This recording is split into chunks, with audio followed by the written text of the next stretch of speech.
Bahujan Samaj party Maharashtra प्रदेश कार्यकारिणीच्या वतीनं आरक्षण बचाव बहुजन बचाव राज्यस्तरीय संविधान जनजागरण रॅलीचं आयोजन दीक्षाभूमी ते चैत्यभूमी केले। या रॅलीच्या माध्यमातून बहुजन समाजातील अनुसूचित जाती जनजाती ओबीसी भटक्या जमाती अल्पसंख्याक समाजातील प्रश्न आरक्षण संबंधित जनजागरण केल्या जाणार आहे। शहरातील शासकीय विश्रामगृह पत्रकार परिषद घेण्यात आली। यावेळी पत्रकार परिषद दरम्यान या रॅली संदर्भात माहिती देण्यात आली।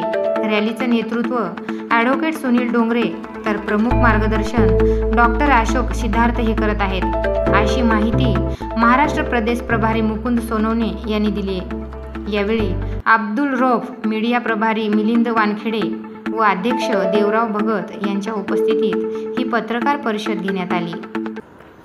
ही बहुजन समाज पार्टीची राज्यस्तरीय रॅली आहे।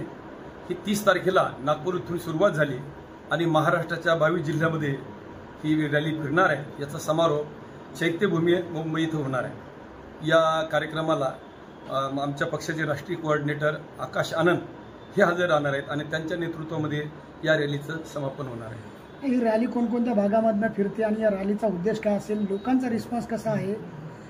ही रॅली ही राज्याच्या सगळ्या भागामधून फिरते आहे। आता विदर्भातून पूर्ण झालंय। विदर्भातून आता नेमकंच हिंगोलीमध्ये कन्हेर गावापासून इथं शिरकाव झाला मराठवाड्यामध्ये। इथून ही रॅली नांदेडला जाते। आज नांदेडहून उद्या हिचा मुक्काम जालन्याला असेल, परवा औरंगाबादहून बीडला जाईल आणि बीडवरून सोलापूर पुणे असे होऊन ही 9 तारखेला मुंबईला ती पोहोचते।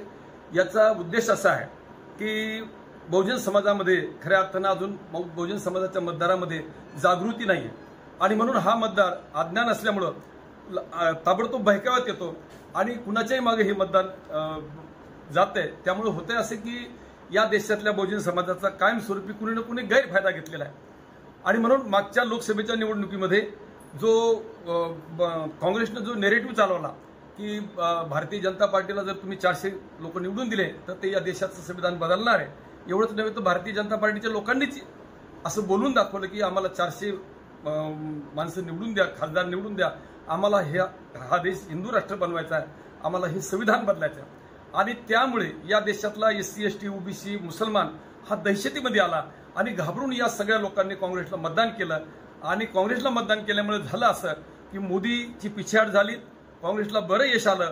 परंतु या मागच्या 1 ऑगस्टला माननीय सुप्रीम कोर्टाने जो निकाल दिला आरक्षणामध्ये वर्गीकरण करण्याचा, तो या देशातल्या SC ST OBC मायनॉरिटी आणि मुसलमानाला अतिशय म्हणजे मागे नेणाऱ्या यांची पिछेहाट करणारा तो निर्णय या देशामधल्या माननीय महापुरुषांनी या बहुजन समाजाला संविधानाच्या माध्यमातून सगळ्यांना एकाच छत्राखाली आणलं होतं।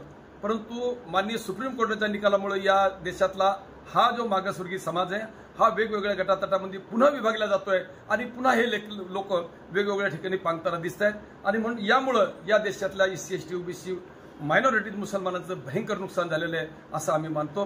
त्याच्याची ती जागृती करण्यासाठी आणि येणाऱ्या विधानसभेला आमच्या पक्षातर्फे 288 ठिकाणी आम्ही निवडणूक लढवणार आहोत, त्याची पूर्वतयारी म्हणून या रॅलीचं आयोजन करण्यात